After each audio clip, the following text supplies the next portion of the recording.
How should Christians respond to fear? There are many times Christians are in situations that bring about fear.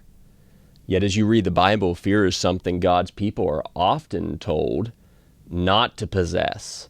You can read passages like Deuteronomy 31 and verse 6, Isaiah 41 verse 10, John 14 verse 27, Romans 8 verse 15, 2 Timothy 1 verse 7, Revelation 21 verse 8, as just one example. God told Joshua to be strong and courageous and not be afraid when he was about to lead the Israelites into the promised land, saying he would be with him wherever he went. Joshua 1 verse 9, haven't I commanded you, be strong and courageous? Do not be afraid or discouraged, for the Lord your God is with you wherever you go. So, considering these things can present a great challenge for Christians whenever we encounter situations that bring about fear. So how should Christians respond to fear? Number one, we should understand fear is an emotion God created us to possess. Now, it can be confusing to consider why God would create people with the emotion of fear and then tell us not to fear. However, I believe the answer involves distinguishing between the emotion of fear and the actions that are produced through fear. On one hand, the emotion of fear is natural, appropriate, and even helps us avoid many dangerous situations that could harm us. Paul even speaks of experiencing the emotion of fear, 1 Corinthians 2 and verse 3. Writing to the Corinthian congregation, he said, I came to you in weakness, in fear, and in much trembling. So Paul experienced this. But on the other hand, allowing the emotion of fear to take control of our lives so that we do whatever we do not, that we only do whatever we do not feel afraid to do, if that's the case, that's a completely different situation. For example, notice that even though Paul experienced the emotion of fear that's expressed in this simple verse, this did not stop him from doing what he needed to do for the Lord. He still came, even though it was in fear and in much trembling. So number one, we have to understand fear is an emotion that God created us to possess. How should we respond to fear? Number two, we need to recognize the danger of uncontrolled fear.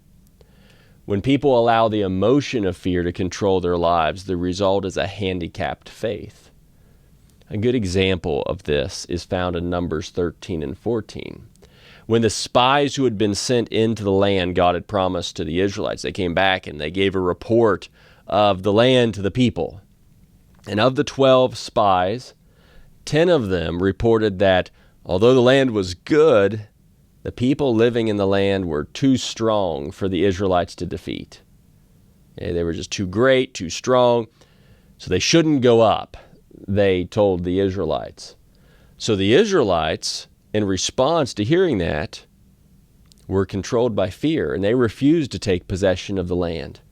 And God punished them for their lack of faith. It was only those 2 spies of the 12 that were saying, yeah, the people are strong and they're great in number, but we can do it because our God is stronger. One of those men was Joshua, and we just read about him later as he did not die in the wilderness, and he led God's people into that land. So in the same way, our fear can exacerbate anxiety and lead us to many sinful responses, wherein we choose not to do anything that we feel afraid of doing, regardless of what God desires from our lives.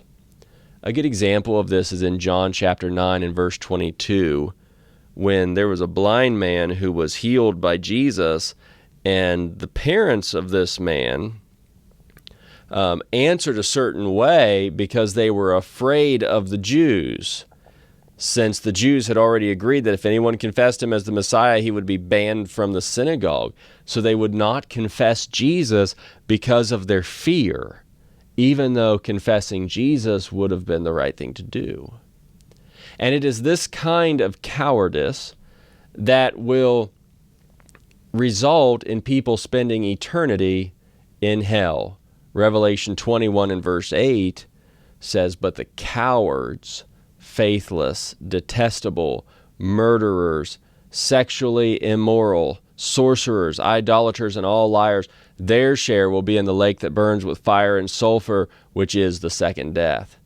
So the cowards, those who allow their fear to take control of them, and they act in that fear versus in faith, are those who will have their part in the lake of fire in hell.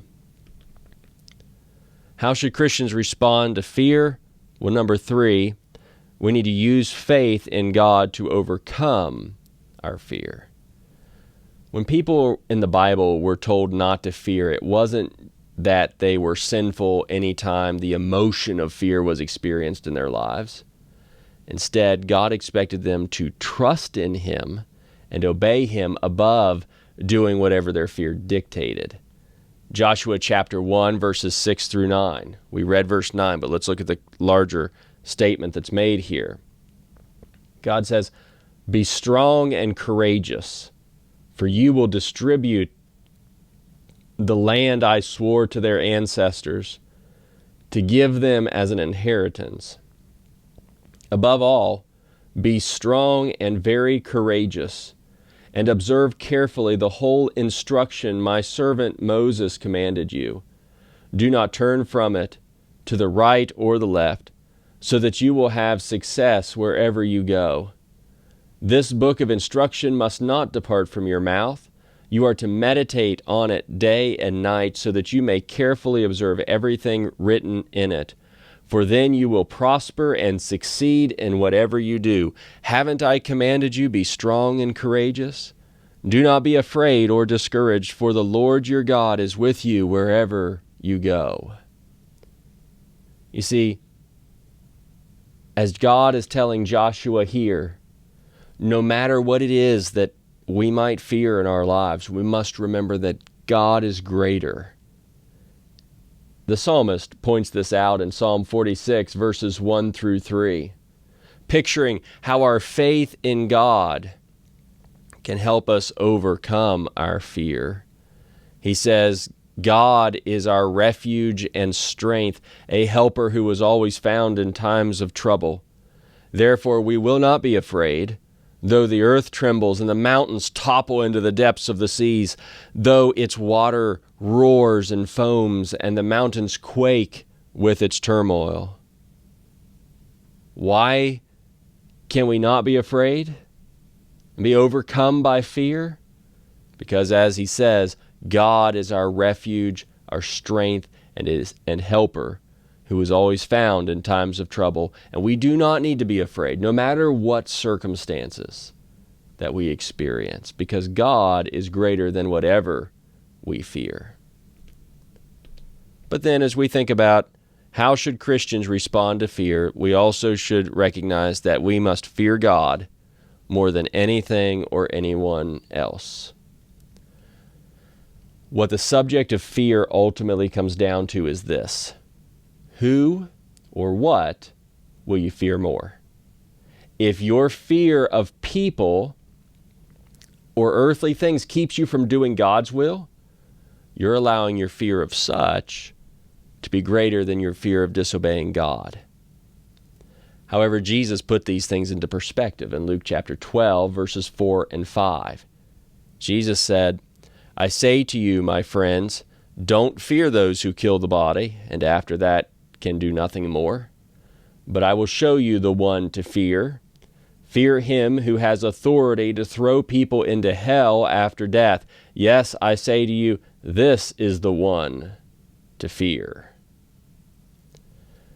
You see, while people can harm us physically and emotionally, they cannot destroy our souls.